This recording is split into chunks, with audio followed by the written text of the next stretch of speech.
Welcome back to Spinning the Past.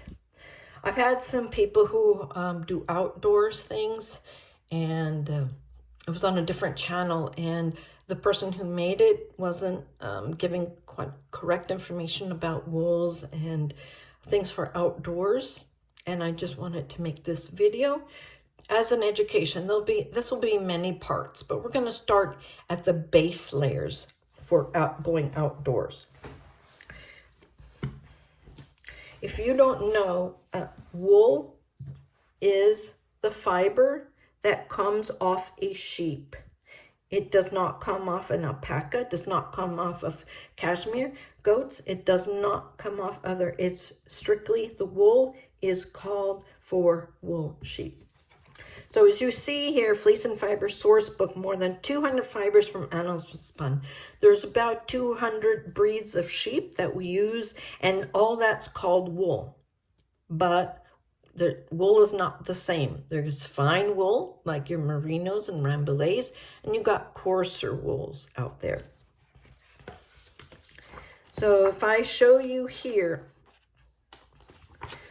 so we've got Blackface, you've got Farrow groups, you've got Merino groups, you've got Dorset, you've got Down, you've got all these sheep families, and their fibers behave similarly.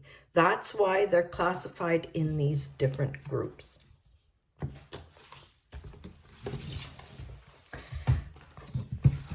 As I said, here is the sheep. This comes off the sheep. You can see it's kind of yellow. It has lanolin, which is their oil to protect it and waterproof. So animals sheep make their own waterproof, which is called lanolin. And when I wash that, you could see how nice and white these tend to get. The only difference is this is washed, this is not washed.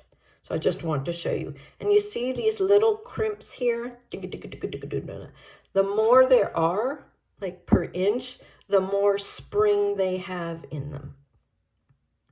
So wool springs back, if you don't know, springs back. It was the original elastic or spandex of the day.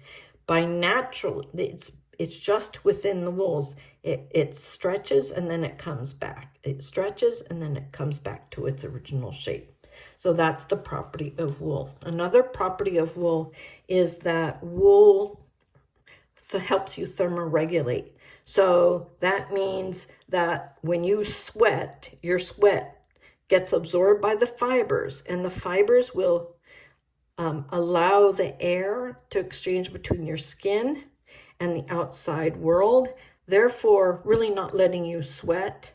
And if you do sweat, this absorbs it, and then this dries, I won't say immediately, but very, very quickly. All that is what you need when you're outdoors, is to thermoregulate yourself and your skin. You do not want things that'll hug your skin, that never allow your skin to breathe. So any of the nylons, polyesters, those man-made fibers are basically the same as a trash bag. Now, I don't know if you were a kid and you wore a trash bag over your head and, you know, put the head and the arms in there, but it got hot in there so quickly. Why? Because it can't breathe. It just basically suffocates your skin. So it suffocates you. And yeah, you will get hot, but you're not going to be very comfortable. Therefore, when you have wool, though, it what we call breathes. It allows the heat to come out. Some of it will be in the wool, and that helps keep you warm. But also removes that heat from your skin, which helps keep you dry. So it's one of those miracle fibers. So let's talk about base layers. I want to show you, there's some of my base layers. This is 100% wool made in the USA, Rambler's Way. This is a base layer. This is wool. This is wool jersey. This jersey means it's knitted and it's not woven. Those are two different things. So I want to show you nice long johns here. See how thin it is? See how nice and thin it is? So when it stretches, it's going to stretch on your body. And then when it releases, it'll hug your body. So this is very form-fitting. You want this to be form-fitting, not too big. You don't want to swim in it, and not too tight on you. This is a Henley top. I think this I use as a base layer, but they may, this company, which is also Rambler's Way, no sponsorship here, they also make these as outerwear, but to me they're a bit too thin for outerwear, but you do you. So again, same product, same jersey, but the only thing I want to tell you is that I wouldn't do this outer because it is so thin, so fine. Okay, you're walking and a little twig will go poof, and then this will unravel. You'll get a hole in here. Thorns, twigs, all that will puncture holes in this immediately. That's what you get. If you want something soft, you pay the price by it being weaker. Soft and weakness almost always goes hand in hand. So if you want soft, then you will be replacing this a little bit more often because it is so soft that it's a little bit fragile, a little bit weak. But as a base layer, that means you've got other clothing that is stronger, tougher over it, then that should be just fine. But as an outer layer, you wouldn't equate something that is soft because I'm sorry, but the bucks don't care about your softness. They don't care about your outer layers. You need to just dress for the weather and for the season and for the activities. Again, this will keep you warm and cool simultaneously because of its wicking properties, and it retains some of the heat, so that keeps you warm. We use, I have some that I use in summertime, but because I use, not this one, but another shirt I have that I use as an outer layer, kitty claws got in it. It's just full of little pinprick holes in it. So I can fix it, and it's really nice as an outer layer, but I'm just warning you, thinness and softness and outer layer really don't go together. So how do I care for this? So what I would do is I would take a basin, a sink, a kitchen sink, and you fill it with warm water. That's it, just warm water. If you're really dirty and you're really stinky and you're really smelly, you can use this Power Scour. If you go to Nauvoo Fiber Arts on Facebook, you can order it from me, or you can use this one. This one I use when my husband does outside work in wool, and that's really grimy. It's got a lot of dirt in it. But I also use this a lot for finished items like this. This one is really for cleaning these fleeces, and this one is for final products, but either one, whatever you want. When we say we wash wool, we mean soak. So forget wash. No such thing as washing. Just strike it. Wool and wash don't go together. We clean the wool. We soak the wool. So I have my basin, warm water, kitchen sink. I will go splash, splash, maybe 2 of those. Swish it around, and then more suds doesn't mean more cleaning, just so it's slippery. And then I will put this in there. I will push it down until it get absorbed. Wool absorbs 30% of its weight in water, so it's very good water absorbing. So you put it in there and you let it soak for 20 minutes.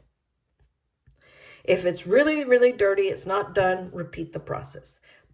If it's okay, I will kind of do that, put that aside, dump out that dirty water, and fill it with only the same temperature. Do not change temperatures. Warm water, clean water. Put this in here. Squish, squish, squish, squish. let it soak for a little bit.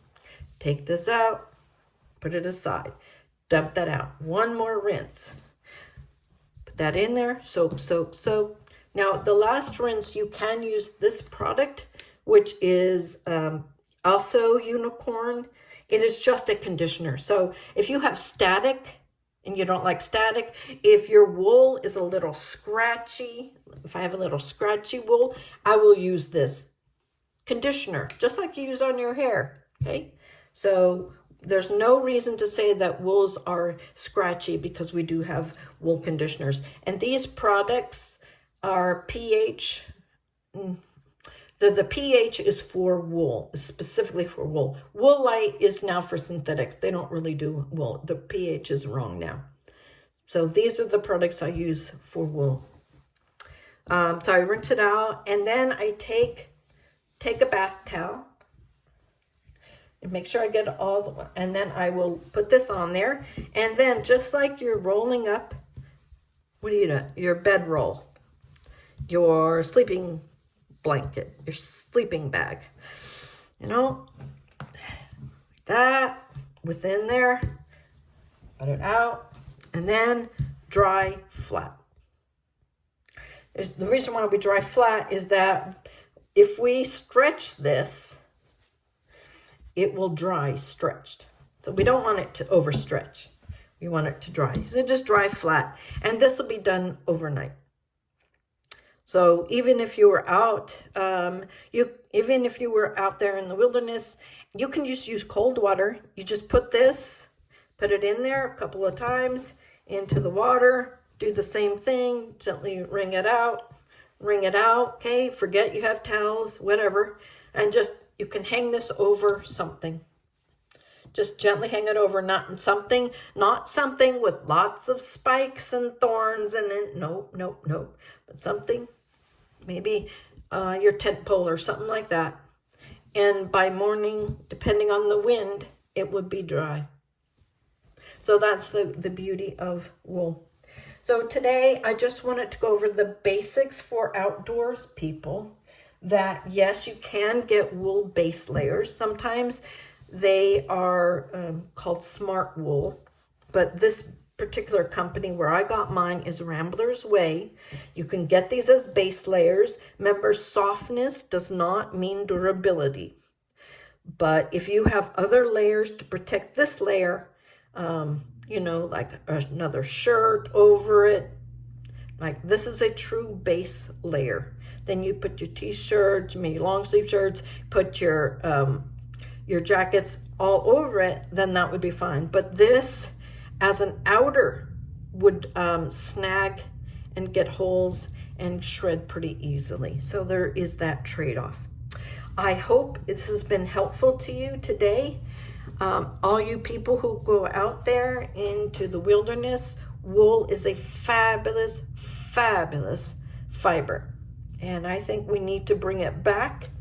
Wool does not need to be scratchy anymore. You can choose some of the softer wools, but on your outer layers, you can get some of the coarser wools. The coarser wools will last for decades. So once you buy, it should last for decades and decades and decades and decades. I have sweaters that were made in the early 80s and they're still out today. I still have them today. So base layers with wool is doable. These are knitted wool base layers. They thermoregulate, which is exactly what you need. Outdoors is a good product that will thermoregulate, especially next to your skin. This will keep you cool and dry, but warm and dry at the same time. I don't know how to explain that. It's an amazing, amazing product. So I hope this has been helpful to any of you who do outdoor stuff. If you have any experience with this brand or with the base layers, let me know. Don't forget, you can always go to Nauvoo Fiber Arts if you want me to send you the power scours or the washes or the conditioners as well. Remember, that conditioner in the rinse water will make this even softer. Okay, so I hope this has been helpful. Please leave any comments. Please like this video, and I'll catch you next time on Spinning the Past.